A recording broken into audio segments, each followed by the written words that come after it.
வாழ்க வையகம், வாழ்க வளமுடன். ஜெய் பீம்.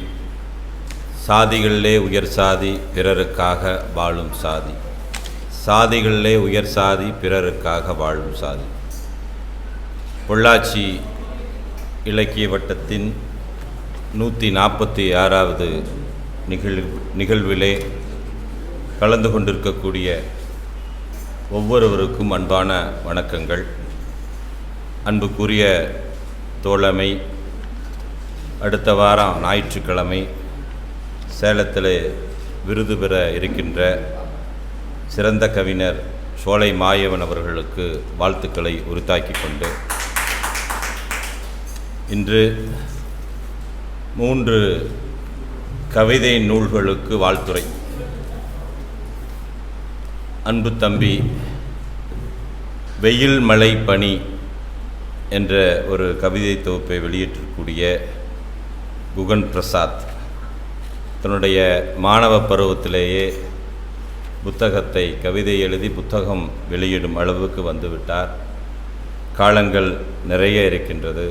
நிறைய சாதனைகள் பெற வாழ்த்துக்களை உரித்தாக்கி கொண்டு ஒரு பார்வையை வைத்து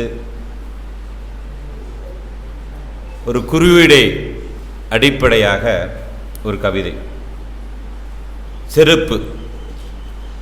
செருப்பு என்பதை நாம் எதற்காக பயன்படுத்துகிறோம் என்றால், அது மனிதனின் வசதிக்காகவும் பிறகு பாதுகாப்புக்காகவும் வாழ்க்கை சௌரீகத்திற்காகவும் பயன்படுத்துவதுதான் செருப்பு.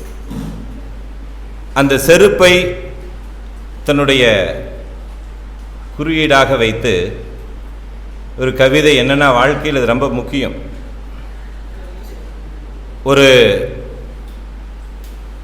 ஒன்றை இழந்து விட்டால் அவர்கள் நிலைமை எனக்கு தெரியும்.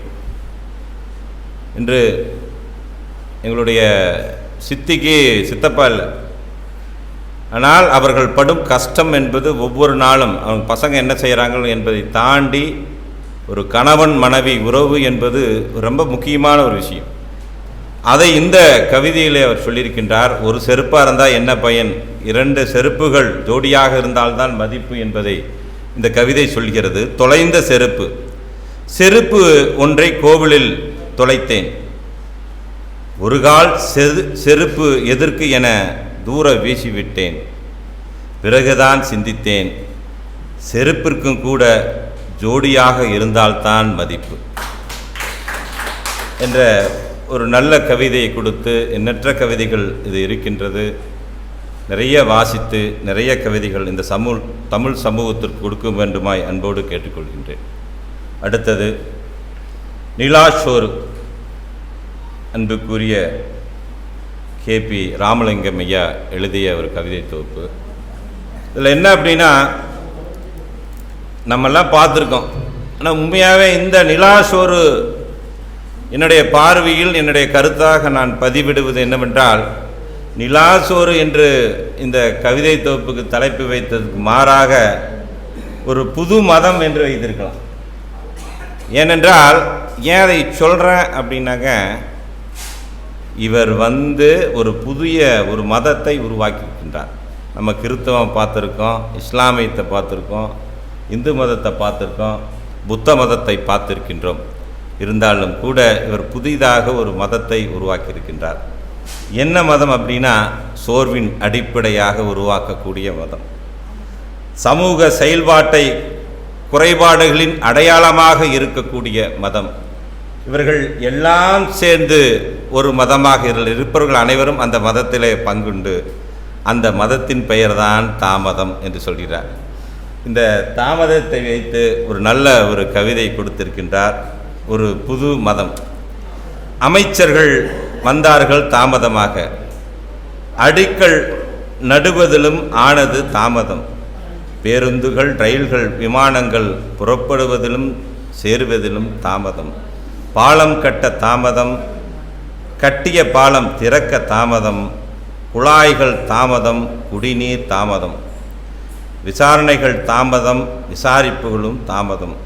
பருவமழைகள் தாமதம், அணைகள் நிரப்ப தாமதம், தூர்வாத தாமதம், நீர் திறப்பு தாமதம், நிதி வழங்க தாமதம், நீதியும் தாமதம், எதிலும் தாமதம், எப்போதும் தாமதம், இந்த தேசத்திற்கு எல்லோருக்கும் ஒரே மதமாகி போனது தாமதம் என்று முடித்திருக்கின்றார்.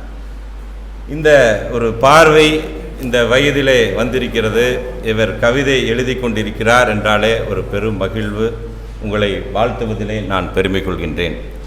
அடுத்த அன்புக்குரிய பன்னாங்குழி என்ற ஒரு கவிதை தொகுப்பை வெளியிட்டிருக்கின்ற மயிலவன் ஐயா, நானும் அன்புக்குரிய தோழமை சோலைமாயவன் அவர்களும் பூபாலன் அவர்களும் அந்த மகாலிங்கபுரத்தில் நின்று பேசி கொண்டிருந்தோம். அன்பாக வந்தார். அப்படியே அவருக்கு தேவையான ஒரு நொறுக்கு தீனி அவருக்கோ குடும்பத்தாருக்கோ வாங்கி வந்த ஒரு நொறுக்கு தீனியுடன் வந்தார்.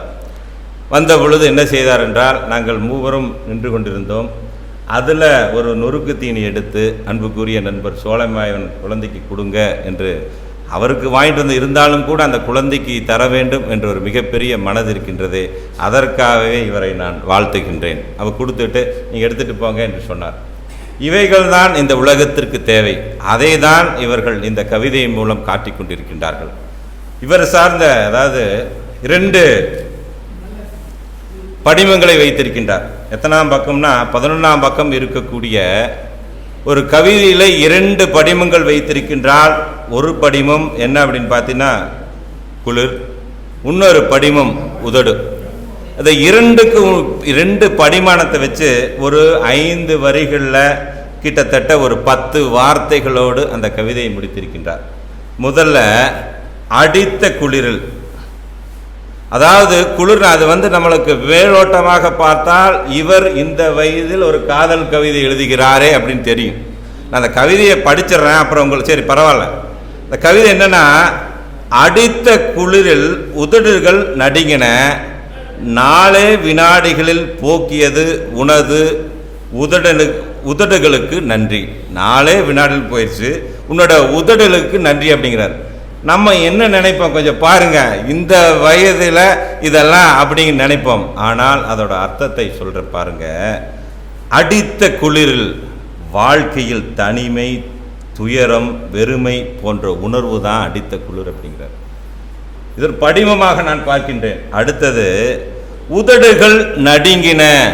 இந்த வயதில் அவருக்கு என்ன ஆகுதுன்னா, அந்த வயதானாலே பலவீனம் வருகிறது, ஏக்கம் வருகிறது, எதிர்பார்ப்பு வருகின்றது. இந்த 3ம் அவருக்கு வருகின்றது. 3வது என்ன, அதாவது 3வது வரி, 4 வினாடிகள் போக்கிய உனது. அந்த சோர்வு போயிருச்சு, அந்த பலவீனம் போயிருச்சு, அதற்கு உதவுனது உன்னுடைய காதலின் சக்தி என்கிறார்.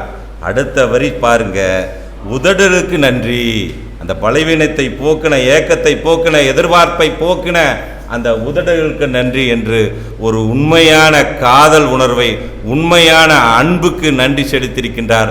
இவர்தான் இவருடைய வாழ்க்கை என்று சொல்லி 3 தொகுப்புகளும் நல்ல தொகுப்பாக நான் பார்க்கின்றேன். இது நன்றாக இவர்கள் அனைவரிடம் செல்ல வேண்டும் என்ற அடிப்படையிலே மூவருக்கும் வாழ்த்துக்கள் கூடி விடைபெறுகிறேன். நன்றி, வணக்கம்.